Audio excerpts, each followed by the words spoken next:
കോട്ടയം വിജയപുരം പഞ്ചായത്തിലെ വിവിധ വാർഡുകളിൽ റോഡുകൾ തകർന്നു കിടക്കുകയാണ്. 2 വർഷമായി അപകടാവസ്ഥയിലുള്ള റോഡിലൂടെ ജീവൻ പണയം വെച്ച് യാത്ര ചെയ്യുകയാണ് അവിടെയുള്ള ആളുകൾ. ജൽജീവൻ മിഷന്റെ ഭാഗമായി റോഡിന്റെ ഇരുവശവും പൊളിച്ചതാണ് ഇപ്പോഴത്തെ അവസ്ഥയ്ക്ക് കാരണം.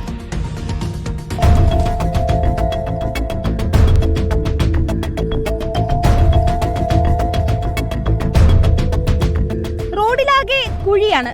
റോഡിലൂടെയുള്ള യാത്രയാണെങ്കിൽ ദുരിതവും. കോട്ടയം ടൗണിലേക്ക് വിജയപുരം കടന്നാൽ ഏറ്റവും പെട്ടെന്ന് എത്താൻ കഴിയുന്നു എന്നതിനാൽ തന്നെ ദിവസേന നിരവധി വാഹനങ്ങൾ ഈ വഴി കടന്നുപോകുന്നു.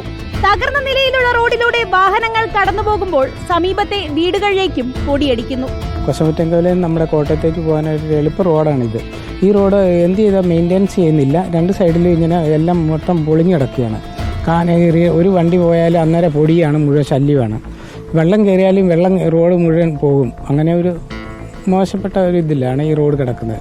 തിരുവഞ്ചൂർ രാധാകൃഷ്ണൻ MLAയുടെ പ്രാഥമിക ഫണ്ട് ഉപയോഗിച്ച് നവീകരിച്ച റോഡാണ് ജലജീവൻ മിഷൻ പദ്ധതിക്ക് വേണ്ടി ഇരുവശങ്ങളും കുഴിച്ചപ്പോൾ ഈ നിലയിലായതെന്ന് വാർഡ് മെമ്പർ മിഥുൻ പറയുന്നു. പൈപ്പ് ലൈനുകൾ മുഴുവൻ കുത്തിപ്പൊളിച്ച്, റോഡ് കുത്തിപ്പൊളിച്ച് അവരതിൻ്റെ ബാക്കി ഭാഗങ്ങൾ ചെയ്യാതെ വന്നുകൊണ്ടാണ് ഈ റോഡ് ഇത്ര നശിച്ചു പോയത്. മാത്രമല്ല, ഇതുപോലുള്ള ഇത്രയും പോകുന്നൊരു വഴിയിൽ ഭാരം കൂടിയ വാഹനങ്ങൾ പോകരുന്ന നിയമമുണ്ട്.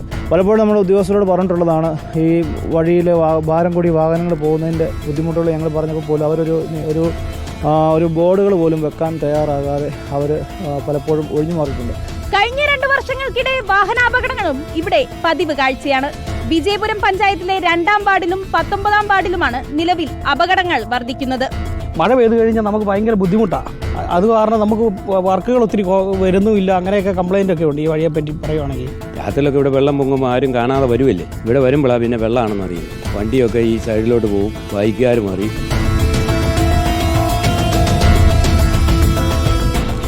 ഇവിടെ നിന്നും ഏകദേശം 2.5 കിലോമീറ്റർ സഞ്ചരിച്ചാൽ കോട്ടയം ടൗണിലെത്താം. അതിനാൽ തന്നെ 1000-ലധികം വാഹനങ്ങളാണ് ഓരോ ദിവസവും കടന്നുപോകുന്നത്. അപകടങ്ങൾ തുടർക്കഥയായിട്ടും അധികാരികൾ ഈ വഴിക്ക് നേരെ തിരിഞ്ഞു നോക്കിയിട്ടില്ല.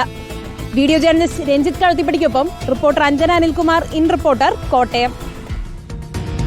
എന്താണ് സാർ, ഇങ്ങനെ പൊളിച്ചിട്ടാൽ മതിയോ? അതുവഴിയൊക്കെ ഒന്ന് വരണ്ടേ? ഈ വഴി അങ്ങ് പോയതാണ്, പിന്നെ ഈ വഴിക്ക് വന്നിട്ടില്ല എന്നതാണ് അവിടെയുള്ള നാട്ടുകാർ പറയുന്നത്. 1-2 മാസമല്ല, 2 വർഷമായി. അധികൃതർ ഇനിയും വന്നില്ലെങ്കിൽ ഞങ്ങൾ ഒരു വരവ് കൂടി വരേണ്ടി വരും.